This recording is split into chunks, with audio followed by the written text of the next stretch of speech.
Welcome to this week's edition of the Coach's Corner. I'm Wes McKinney. I'm here with Coach Kent McBride of the men's basketball team.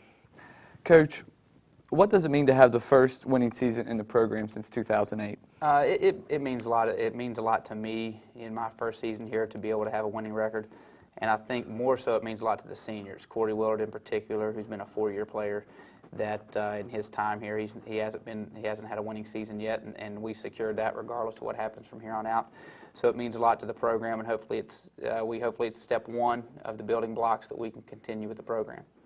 Now, there was a lot of exciting moments this season. Is there one that kind of stands out to you? Let's see, exciting moments. You know, the one that stands out is the first game. You know, we stepped in here in my first coaching game against West Virginia Tech, and we were a little undermanned.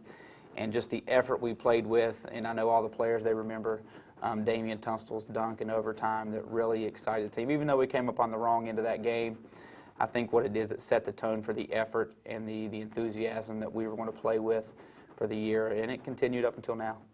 Now, even though the season isn't over, what was your overall impression on how the season went? And I was pleased. It'd be selfish of me to say that I would expect more. We always want more as coaches. We have 26 games. We want to win all 26, but unfortunately, we weren't able to do that. But the progress is what I look at. Is are we a better team now than we were when we started in November, even in December? And I think we have hit our peak. I think we're peaking at the right time. So the progress is what I look at as a coach on how have we came throughout the season, through practices and through games, and where we're at now. I'm very comfortable. You know, we've won 5 out of our last 6, hitting the tournament play, so I feel pretty good, and I think the guys and the players feel pretty good. So it'd be selfish of me to say I wasn't pleased with where we are. Now, you mentioned that you guys had won 5 out of 6, but early in the season you guys started 3-3 and then won 4 of your next 5. Was that kind of a turning point in the season? I don't not necessarily think it was a turning point. You know, we started out 3-3, but if you look back at our schedule on who we played there at the beginning of the year, we didn't get necessarily a favorable schedule. But we just kept working, and we knew we'd eventually turn the corner. And there in late December and early December, right before the semester break, is when we hit a little bit of a stride, and you feel good going into Christmas break, and that kind of propelled us into second semester. And I think more than anything, it changed the guys' mindset on what our expectations of ourselves were, and we expect to win every game. Instead of hoping to win, we started expecting to win. Okay, and even though it was a loss, what was the atmosphere like playing in front of the huge crowd against West Lib? It was great. You know, when I played here for 4 years, from 02 to 06, we never had a crowd of that nature, of that magnitude, that boisterous. And, you know, we came up on the wrong end of it. You know, 5-point loss. It was down to the end with the number 2 team in the country at the time. So as coaches, we're not into moral victories, and we still wanted to win the game. But the crowd and the atmosphere, and one thing I think it did was the community that came out to support us, they kind of saw, okay, well, this is a very good basketball team. And since then, our crowd has been a lot better because they see that, you know, on top of the winning season, our record, and how we fared against West Liberty in our own gym, and the excitement in the gym, I think it's given the community a lot of momentum, and it's carried into better crowds and better atmosphere since the seasons went on.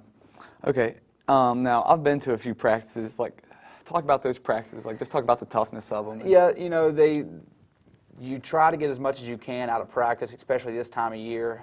You can't really beat them to death because we played 26 games, and you're trying to save bodies and make sure you don't have an injury.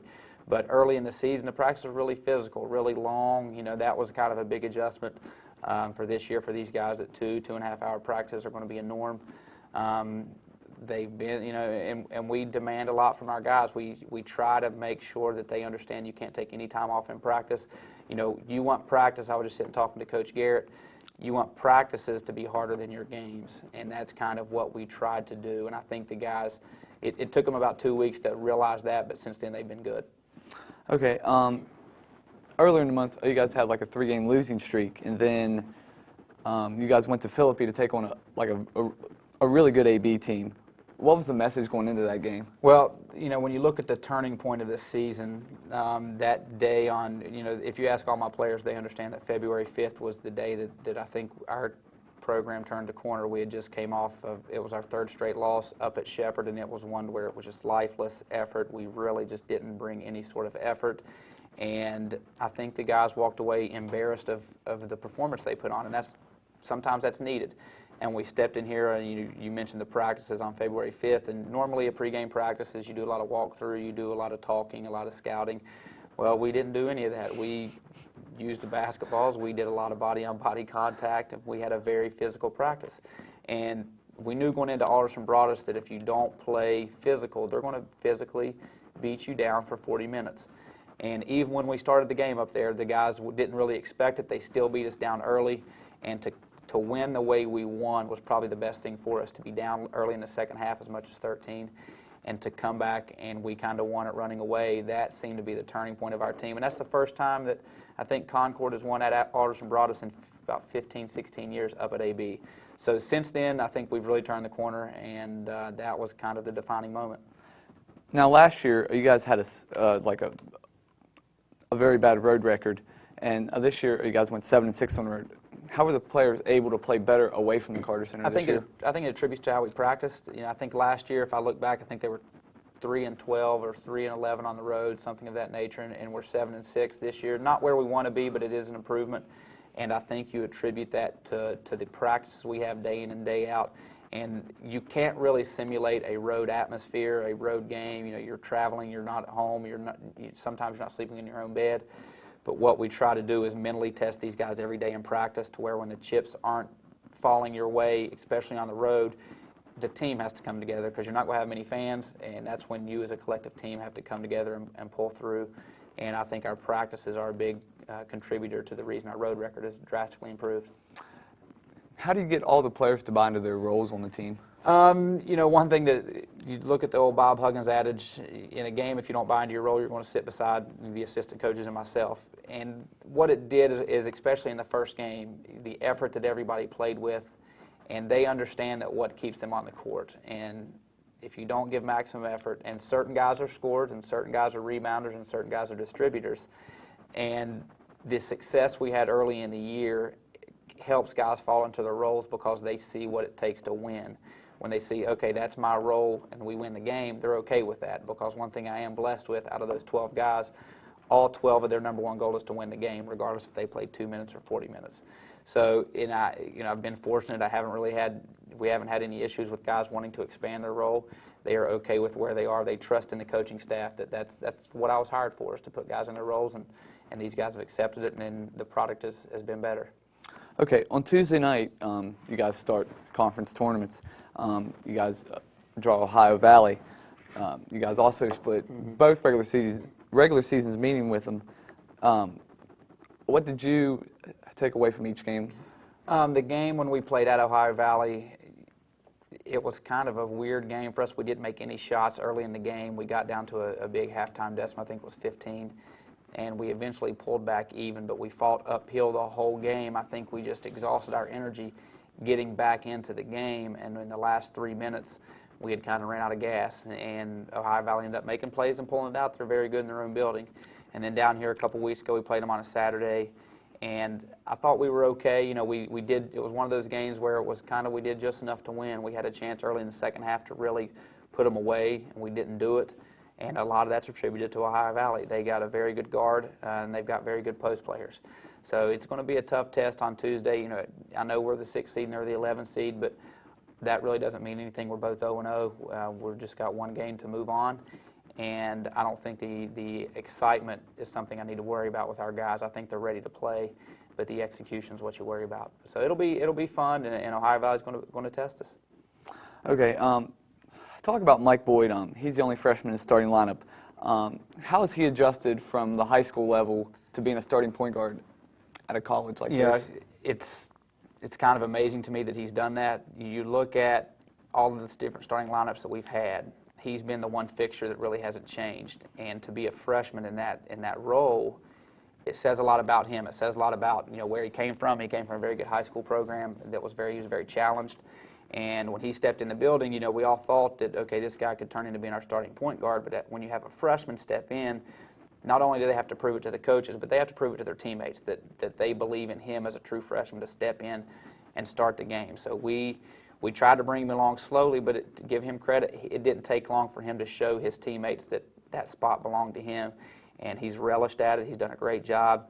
And he's a very good calming factor on our team. And when when things start going a little haywire, which happens in games, he always seems to calm us down. And as a true freshman, he's done a phenomenal job. And I don't know what our record would be without him, but I'm sure glad we have him.